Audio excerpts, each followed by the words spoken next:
We have this hostility to the external world because of the superstition, the myth, the absolutely unfounded theory that you yourself exist only inside your skin. Now, I want to propose another idea altogether. Billions of years ago, you were a big bang. But now you're a complicated human being. But so we define ourselves as being only that. If you think that you are only inside your skin, you define yourself as one very complicated little curlicue, way out on the edge of that explosion, way out in space and way out in time. And then we cut ourselves off and don't feel that we are still the Big Bang. But you are. Depends how you define yourself. You are actually, if this is the way things started, if there was a Big Bang in the beginning, you're not something that is a result of the Big Bang. You are not something that is a sort of puppet on the end of the process. You are still the process. You are the Big Bang, the original force of the universe coming on as whoever you are. See, when I meet you, I see not just what you define yourself as, Mr. So-and-so, Miss So-and-so, Mrs. So-and-so. I see every one of you as the primordial energy of the universe coming on at me in this particular way. I know I'm that too. But we've learned to define ourselves as separate from it.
What I would call a kind of a basic problem we've got to go through first is to understand that there are no such things as things.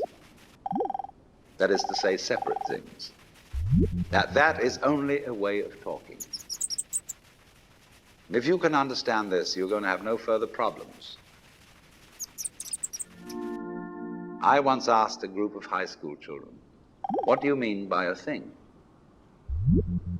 And first of all, they gave me all sorts of synonyms. They said it's an object, which is simply another word for a thing. It doesn't tell you anything about what you mean by a thing. Finally, a very smart girl who was in the group said a thing is a noun. And she was quite right. A noun isn't a part of nature, it's a part of speech. There are no nouns in the physical world. There are no separate things in the physical world either. See, the physical world is wiggling. The clouds, mountains, trees, people are all wiggling. And only when human beings get working at things, they build buildings in straight lines and try and make out that the world isn't really wiggly. But here are we sitting in this room all built on straight lines, but each one of us is as wiggly as all get out.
Now then, when you want to get control of something that wiggles, it's pretty difficult, isn't it? You try and pick up a fish in your hands, and the fish is wiggly and it slips out. What do you do to get hold of the fish? You use a net. And so the net is the basic thing we have for getting hold of the wiggly world.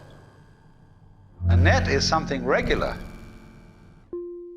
And I can number the holes in a net. So many holes up, so many holes across.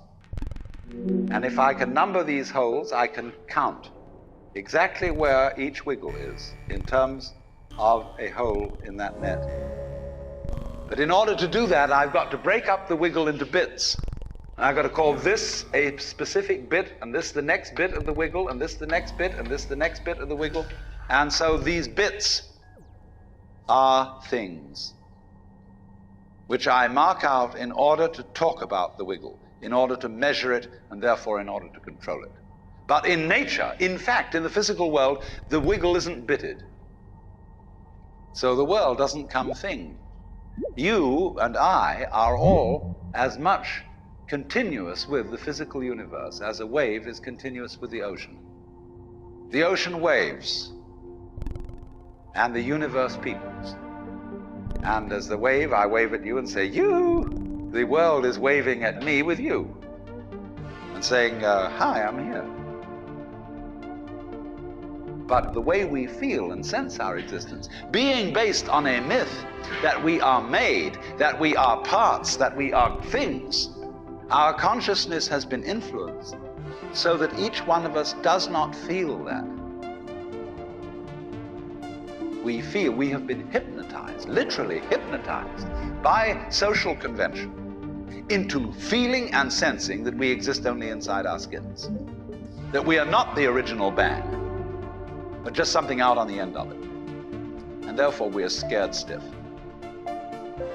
Because my wave is going to disappear, and I'm going to die, and that would be awful.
You are a fluke.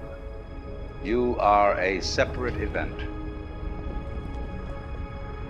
And you run from the maternity ward to the crematorium, and that's it, baby. Now, why does anybody think that way? There's no reason to, because it isn't even scientific. It's just a myth.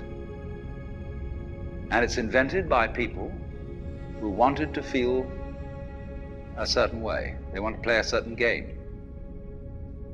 Camus said there is only really one serious philosophical question, which is whether or not to commit suicide. Should you or not commit suicide? This is a good question. Why go on? And you only go on if the game is worth the candle. Now, the universe has been going on for an incredible long time. And so really, a satisfactory theory of the universe has to be one that's worth betting on. That's it seems to me, absolutely elementary common sense. If you make a theory of the universe which isn't worth betting on, why bother? Just commit suicide. But if you want to go on playing the game, you've got to have an optimal theory for playing the game.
if there is any such thing at all as intelligence and love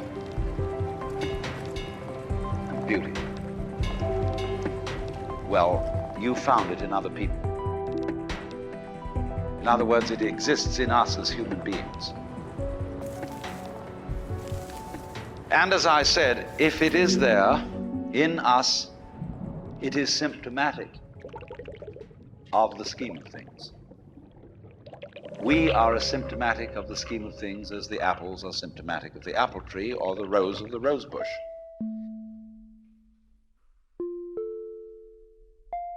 The earth is not a big rock infested with living organisms, any more than your skeleton is bones infested with cells.